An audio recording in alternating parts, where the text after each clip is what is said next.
Hello दोस्तों, मैं रवि रंजन कुमार आपका अपना यूट्यूब चैनल गौरव रंजन साइंस पर स्वागत है। दोस्तों आज बात करेंगे मैथ में, है ना। मैथ क्लास 10th, ठीक है, सब्जेक्टिव क्वेश्चन। जो आज बात होगा 5 नंबर सवाल से, ठीक है। 4 नंबर सवाल तक, है ना, गौरव रंजन साइंस पर है ना अपलोड कर दिया गया है, ठीक है। आज हम बात करेंगे 5 नंबर सवाल पर, ठीक है। और विविया सब्जेक्टिव है ना। तो ये कहता है, सवाल बोलता है सिद्ध करे कि 5 - √3 एक अपरिमेय संख्या है। 5 - √3 क्या है? एक अपरिमेय संख्या है। ये सिद्ध करना है तो मानेंगे। माना कि 5 √3 एक परिमेय संख्या है। क्या है? परिमेय संख्या है। परिमेय संख्या है, ठीक है। तो 5 - √3 P/Q, जहां P तथा Q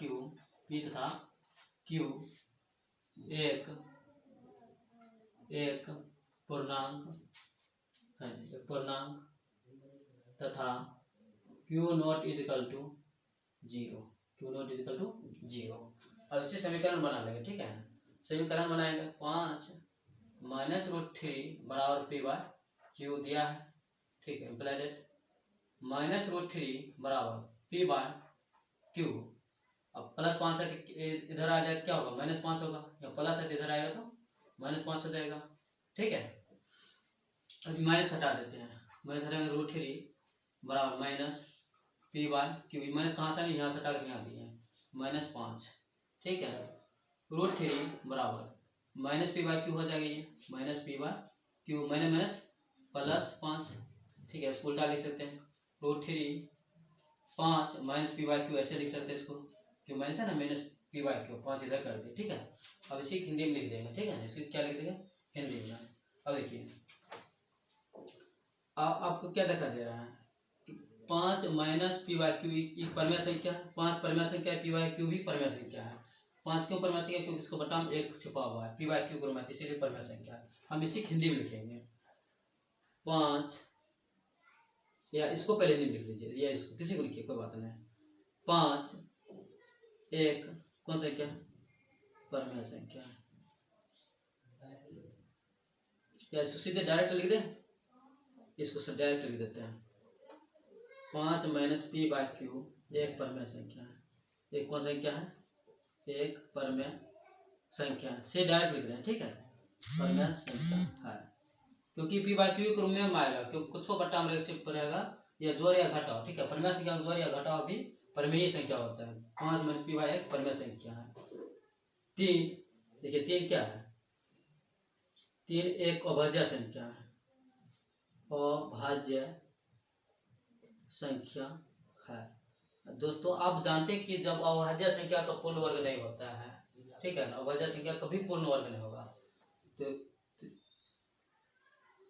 तो 3 एक अभाज्य संख्या है, तो 3 क्या एक पूर्ण वर्ग होगा? 3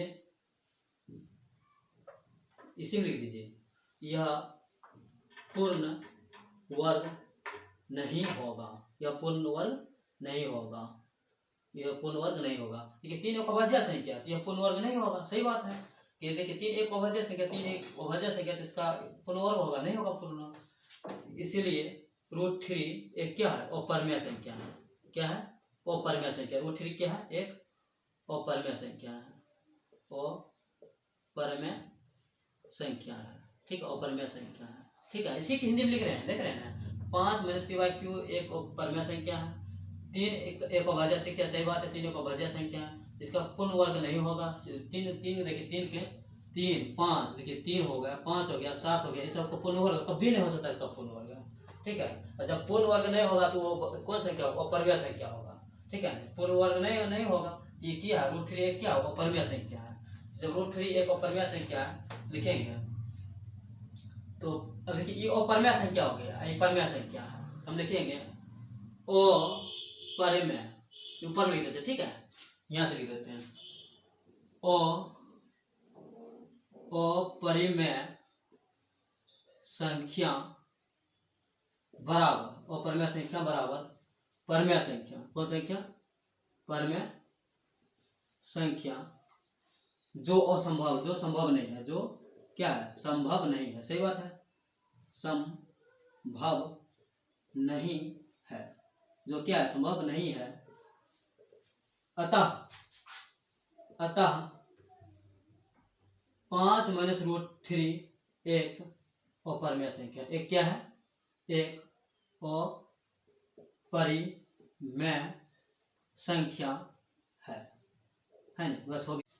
चलिए 7 नंबर सवाल पढ़ते हैं। 7 नंबर सवाल है, तो दो संख्याओं का मोसो 145 तथा लोसो 2175 है।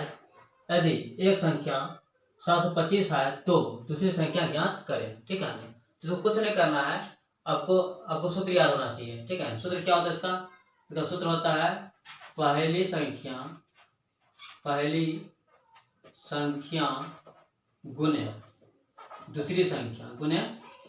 दूसरी संख्या बराबर LCM गुने HCF।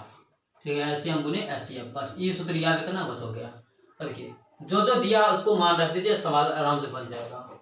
ठीक है, देखिए क्या क्या दिया, मोसो दिया कितना 145, यानी HCF दे चुका है 145, यहाँ लिख देते हैं 145, आराम से गुना चिन्ह मारते हैं। लोसो कितना दिया 175, LCM कितना दिया 2175, लोसो कितना दिया 2175, LCM 2175 लिख दीजिए। ठीक है, अब देखिए यदि एक संख्या यानी पहले संख्या, एक संख्या मतलब पहली संख्या यानी ई दे चुका है, पहली संख्या कितना है 725 गुने दूसरी संख्या दिया नहीं दिया, इसको x मान लेते, बस हो गया, काम खत्म, सवाल बन गया। देखिए बन गया सवाल ये। अब सीधे काटेंगे और x मान निकल जाएगा, दूसरी संख्या हो जाएगा आंसर। ठीक है, तो देखिए कैसे कटेगा, 5 काट देते हैं। ठीक है बाबू, कितना कटेगा 5।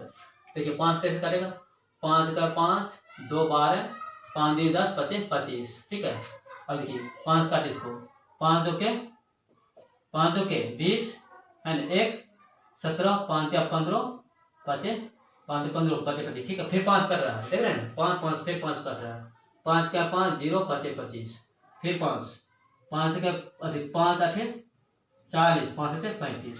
ठीक है, और कटेगा फिर कट रहा है 3 से, हाँ 3 कट रहा है, देखिए 3 से, 3 3 9 3 5 15 3 2 6 3 9 27। ठीक है, अब इसको काटिए, तो 7 काटिए ना 35, 5 काटिए, 5 7 35, 5 2 10 4 है ना, 4 हो जाएगा 20 40 5 7 40 7 के 28 यानी 7 आया, 29 गुने 7, 29 गुने 7, देखिए दोनों गुना करें 29 7 7 9 63 का 3 बाकी 6 7 में 14 14 6 20, यानी कि 203 ये आंसर होगा, दूसरी संख्या बराबर 203 आंसर हो जाएगा। ठीक है, 203 आंसर हो जाएगा। चलिए 7 नंबर सवाल आप आसानी से समझ गए होंगे, सिर्फ ये सूत्र लिखिए, बस हो गया। जो दिया रहेगा मान दिए और बना दीजिए, आराम से बन जाएगा, जो दिया रहेगा वही मान देना है। अब देखिए 8 नंबर सवाल बोलते हैं, यदि अल्फा बीटा किसी द्विघात बहुपद 4x² - 4x + 1 के मूल हो तो अल्फा बटे बीटा प्लस बीटा बटे अल्फा का मान ज्ञात करें। ठीक है, चलिए तो पहले नंबर के सवाल लिख लीजिए आराम से। सवाल क्या दिया है, 4x² - 4x + 1। ठीक है, अब देखिए यहाँ पर ABC का मान पहले लिख लेते हैं। अब बताइए एक मान क्या होगा, a बराबर 4 होगा, बोलेगा हाँ, b बराबर क्या होगा -4 हो जाएगा। ठीक है, और -4 हो जाएगा। ठीक है, c बराबर 1 प्लस में 1 हो जाएगा। अब चलिए अब इस पर चलते हैं। सूत्र क्या दिया है, सूत्र दिया आपको अल्फा बटे बीटा प्लस बीटा बटे अल्फा, दोनों के एलसीएम करेंगे, अल्फा बीटा का एलसीएम क्या होता है, बोलेगा अल्फा बीटा होगा, अल्फा बीटा होगा। ठीक है ना, बीटा बीटा से भगा देंगे, उल्टा पुल्टा लिख सकते, कोई दिक्कत है ना, बीटा जब भगा देंगे बीटा बीटा बीटा कर जाएगा तो अल्फा हो जाएगा, तो दोनों क्रॉस मल्टी गुना करेंगे, जब दोनों अलग अलग रहता है क्रॉस मल्टी गुना किया जाता है, अल्फा अल्फा गुना करें अल्फा स्क्वायर हो जाएगा, क्योंकि दोनों अलग अलग है ना, बीटा बीटा से गुना करेंगे तो प्लस बीटा स्क्वायर हो जाएगा। ठीक है, आराम से। ठीक है, इसके लिए सूत्र होता है, क्या होता है, अल्फा जोड़ बीटा स्क्वायर वाला सूत्र क्या होता है, अल्फा जोड़ बीटा का whole square minus alpha two alpha into beta. ठीक है, अब बट्टे में अल्फा इंटू बीटा दिया चुका है, अल्फा इंटू बीटा। ठीक है, अब देखिए अल्फा जोड़ बीटा बराबर सूत्र क्या होता है, -b/a पढ़ चुके हैं। ठीक है, ये सूत्र आपको याद करना पड़ेगा इतना। ठीक है ना, इसके सूत्र इसके लिए, ठीक है। अल्फा जो बीटा बराबर अल्फा जो beta whole square minus 2 alpha into beta है ना, इसके लिए अल्फा इंटू बीटा तो दिवे किया बटा हम, ठीक है, आराम से। अल्फा जो बीटा बराबर सूत्र क्या होता है माइनस बी बाय ए, तो देखिए माइनस बी बाय ए, ठीक है, माइनस बी बाय ए बटे माइनस बी बाय ए का whole square minus 2 alpha into beta बराबर होता है सूत्र होता है दोस्तों सी बाय ए, ठीक है, बटे में अल्फा इंटू बीटा बराबर क्या होता है सी बाय ए। अब कुछ नहीं करना, इस पर मान पुट कर देते हैं, सवाल बन जाएगा, ठीक है, मान पुट करेंगे सवाल बन जाएगा। देखिए बी बाय ए, बी के ऊपर कितना दिया -4, हम लिखेंगे देखिए -4 है, यहाँ पर भी माइनस है, माइनस प्लस 4 हो जाएगा, एक जी सर, यहाँ पर लिखेंगे बी के ऊपर क्या लिखेंगे +4 बटे ए, एक के ऊपर कितना है 4 है, ये भी 4 लिख देंगे, -2 गुने सी के ऊपर कितना है 1, हम लिखेंगे 1, ए एक के ऊपर कितना है दोस्तों 4, लिखेंगे 4, ठीक है, बस अब सॉल्व कर देना मान बैठाकर, बटे में सी के ऊपर कितना है 1, एक के ऊपर 4, ये बराबर कितना दिया है, ए बराबर 4 दिया है ना, ठीक है, अब इसको सॉल्व करेंगे, बस सवाल बन जाएगा, ठीक है। अब देखिए इसको लिखेंगे 4 बटे 4 माइनस 2 इकाई 2 बटे 4, ठीक है, 1 बटे 4, ठीक है। अब एलसीएम करिएगा ना, ठीक है ना, तो एलसीएम करिएगा तो इसको एक लाइन इधर बढ़ा दे, ठीक है, कर ले इधर, आप लोग आराम से देखते रहिए, ठीक है।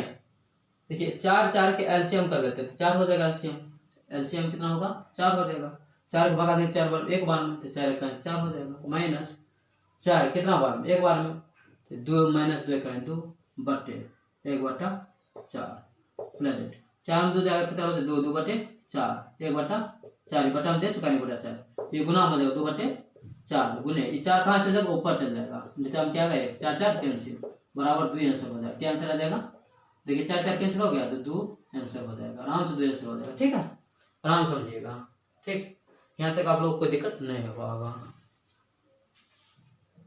कहते हैं यदि 2 लगातार प्राकृतिक संख्या का गुणनफल 20 है तो उन संख्याओं का ज्ञात करें, ठीक है। चलिए तो चलिए कहते हैं यदि 2 लगातार प्राकृतिक संख्या का गुणनफल, मानेंगे क्या मानेंगे, माना कि पहली प्राकृतिक संख्या क्या मानेंगे, पहली प्राकृतिक संख्या क्या मान लेते हैं एक्स, क्या मानेंगे एक्स, तो माना कि दूसरी कौन सी दूसरी प्राकृतिक संख्या क्या मानेंगे एक्स। अब क्या माने एक्स प्लस 1 माने कि 2 माने, सबसे ज्यादा यही आदमी फंसता है, ठीक है, सबसे ज्यादा स्टैंड नहीं फंसता है कि एक्स प्लस 1 कैसे मान लेते हैं, एक्स प्लस 2 कैसे मान लेते हैं, कैसे माना जाता है। देखिए प्राकृतिक संख्या किसे कहते हैं, गिनती हुई संख्या को प्राकृतिक संख्या कहते हैं। देखिए 1 2 3 इसे लिखते हैं ना, ऐसे लिखते हैं कि नहीं प्राकृतिक संख्या। देखिए इसको हम यदि एक्स माने, देखिए 1 इसको 2 क्या लिख सकते हैं 1 प्लस 1 लिख सकते हैं, 3 क्या लिख सकते हैं 1 हाँ 1 प्लस 2 लिख सकते हैं इसको। यदि इसको देखिए इसको एक्स माने हैं तो इसका क्या लिखते हैं एक्स प्लस 1 लिख सकते हैं, नहीं पहले कि एक्स माने, दूसरा क्या माने एक्स प्लस 1 मानेंगे, तीसरा क्या मानेंगे एक्स प्लस 2 मान लेंगे। समझ रहे हैं, मानना सीखे, देखिए ना मानना जब सीख लीजिएगा तो कहना सवाल का बुरा दीजिएगा कि मानेंगे कैसे, ठीक है ना, समझ रहे हैं ना। जैसे तो देखिए हम क्या मानेंगे एक्स, यहाँ पर क्या मानेंगे एक्स प्लस 1। देखिए माना कि पहली प्राकृतिक संख्या क्या मान ली एक्स, सॉरी संख्या लिखवे नहीं की है, प्राकृतिक संख्या क्या मानेंगे एक्स, प्राकृतिक संख्या क्या माने एक्स, दूसरी प्राकृतिक संख्या क्या मानेंगे एक्स प्लस 1 मानेंगे, क्या मानेंगे एक्स प्लस 1। समझ रहे हैं ना, देख रहे हैं मानना सीख गए ना एक्स प्लस 1, ठीक है। अब देखिए प्रश्न अनुसार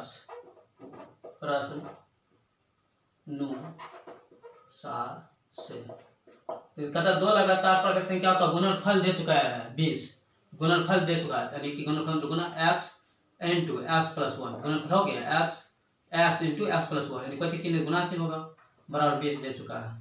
अब कुछ नहीं करें, इसको सवाल को सॉल्व करें हो जाएगा, एक्स गुना करें तो एक्स स्क्वायर हो जाएगा प्लस एक्स 1 गुना करें एक्स हो जाएगा बराबर 20, ठीक है। अब कि x square plus x plus 20 इधर आएगा क्या माइनस 20 बराबर क्या होगा 0, ठीक है। इसका क्या करेंगे गुणनखंड, ये गुणनखंड रूम आएगा तो गुणनखंड निकाल लीजिए। अब इसको गुणनखंड कैसे निकालेंगे, देखिए पहले प्रथम अंतिम गुना किया जाता है, प्रथम अंतिम क्या करेंगे गुना करेंगे तो 20 एक्स गुना 20 स्क्वायर एक्स स्क्वायर हो जाएगा, 20 एक्स स्क्वायर गुना करेंगे क्या होगा 20 एक्स स्क्वायर हो जाएगा, ठीक है। अब देखिए हमको क्या करना होता है कि ऐसा संख्या ढूंढना पड़ेगा कि जोड़ने या घटाने वाला संख्या बीच वाला पूर्ण देना चाहिए, ये आ जाना चाहिए, बीच वाला आ जाना चाहिए, ठीक है। ऐसा संख्या ढूंढना होगा कि जोड़ने घटाने के बाद बीच वाला संख्या आ जाना चाहिए, और वही संख्या गुना करने पर ये इतना आ जाना चाहिए, ठीक है। तो देखिए हम इसको क्या करेंगे, 20 को 200 कर लेते हैं, तो 2 लगेगा, 2 है 20, फिर 2 लगेगा, 5 और 10, अब नहीं लगेगा छोड़ देते हैं, ठीक है। ये दोनों प्रथम अंतिम गुना कर लीजिए, 200 कर लीजिए। अब इसको इस तरह से तोड़ा जाए कि बीच वाला संख्या आ जाना चाहिए जोड़ने या घटाने पर।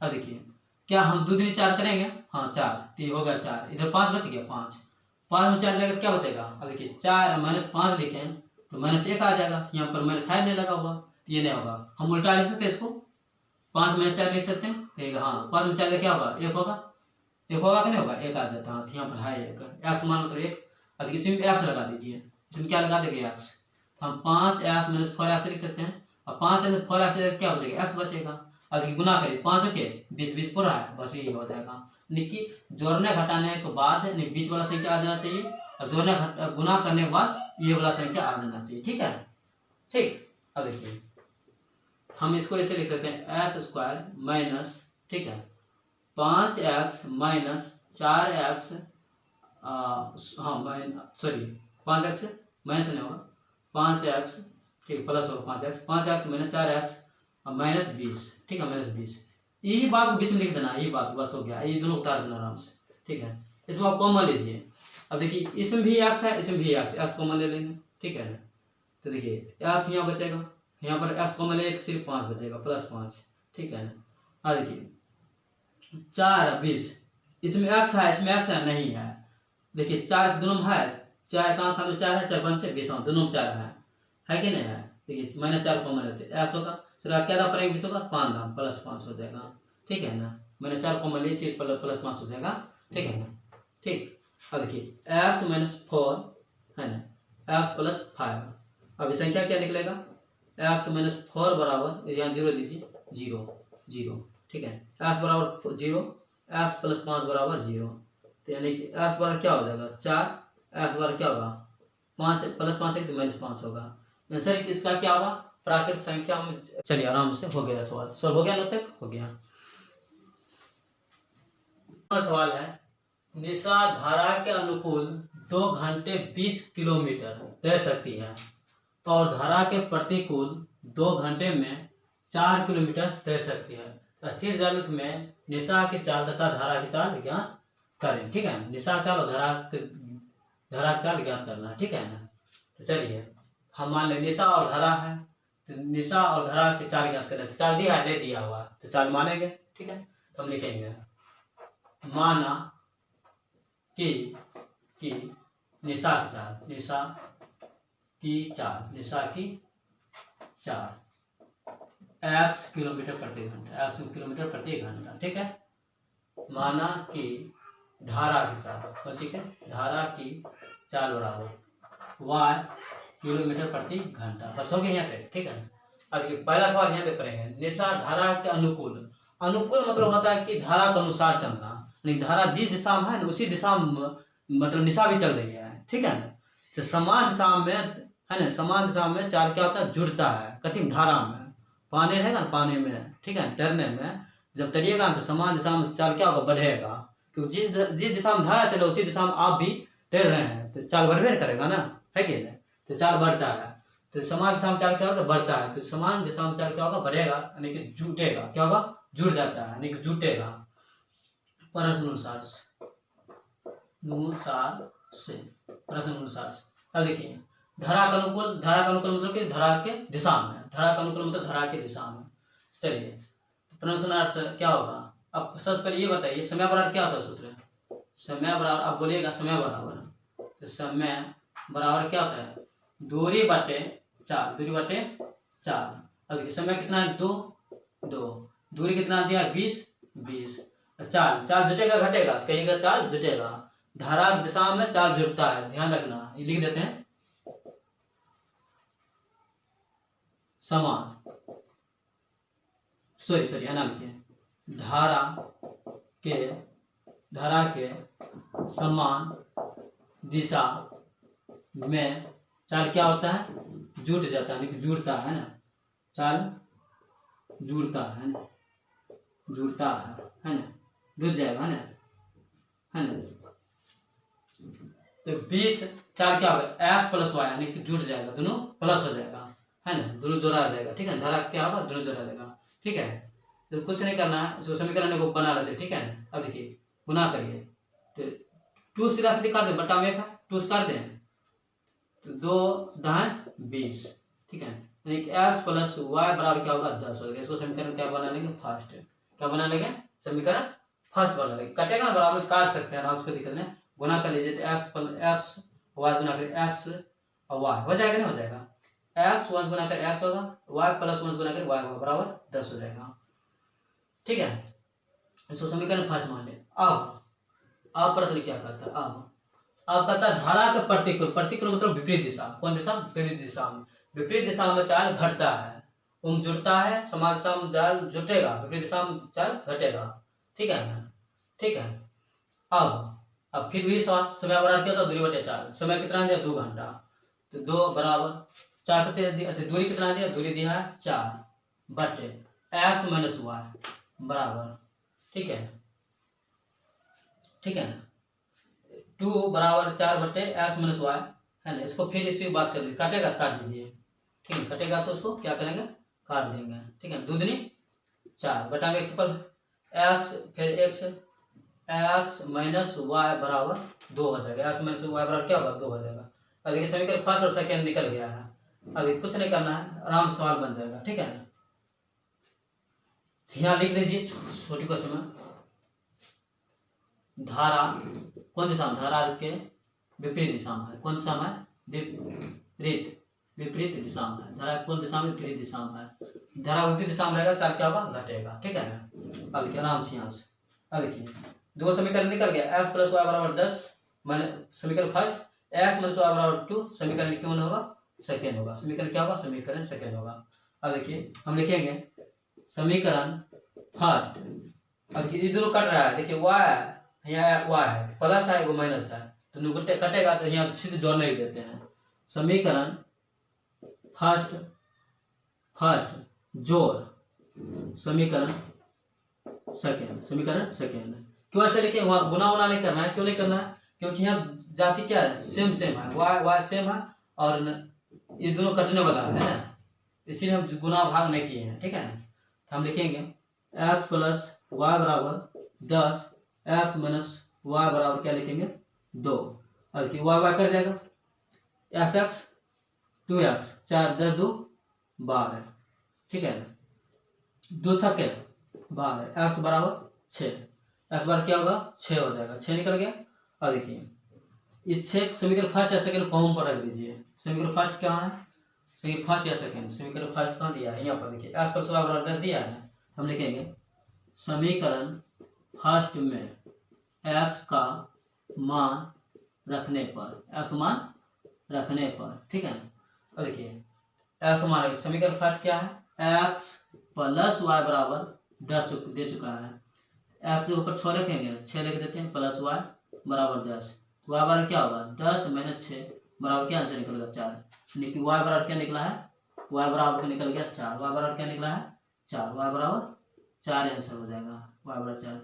यानी कहने का मतलब क्या होगा, एक्स मान निकल, वाई मान निकला, एक्स किसको माने, निशान के चाल को, और वाई किसको माने, अति धारा के चाल को। तो निशा का चाल कितना निकला, 6 किलोमीटर, लिखेंगे यहाँ पर निशा की चाल कितना, निशा की चाल बराबर कितना निकला, 6 किलोमीटर प्रति घंटा, और धारा का चाल क्या निकला, धारा की चाल बराबर यानी कि 4 किलोमीटर प्रति घंटा, ये आंसर हो जाएगा। ठीक है, ये किसी तरह से आसान सवाल आएगा, त्रिकोणमिति सवाल बहुत बाकी है, त्रिकोणमिति एक अलग वीडियो बनाएंगे, त्रिकोणमिति और क्या बोलते हैं निर्देशांक ज्यामिति, ये सब का अलग वीडियो बनाएंगे। ठीक है ना, वो सबसे बहुत ज़्यादा सवाल पूछा जाता है। ठीक है ना, ये सब सवाल पूछा जाता है कम से कम 10-12 नंबर, तो 5.1 से इन्हें 10-12 नंबर सवाल पूछ लिया जाता है। ठीक है, सब्जेक्टिव में 2 नंबर में 2 नंबर 5 नंबर मिला के 17-18 नंबर सवाल पूछा जाता है। ठीक है ना, इसीलिए अभी 5.1 से पहले ये सब सवाल हम बता रहे हैं। ठीक है, 5 के बाद अभी नहीं गए हैं। ठीक है, आराम से पहले मतलब छोटा वीडियो सब देखिएगा, ठीक रहता है। और से अगर मेल जोल के वीडियो बनाएंगे 5 कभी आ जाएगा 2.2 सवाल, कभी आ जाएगा मतलब क्या बोलते हैं 3.1 सवाल, कभी आ जाएगा 5.2-3 का सवाल, कभी आएगा 8.1 का, तो आपको माथा भोकला जाएगा, तो आप कुछ सीख भी नहीं पाइएगा। इस तरह से आप आराम सीख जाइएगा। ठीक है।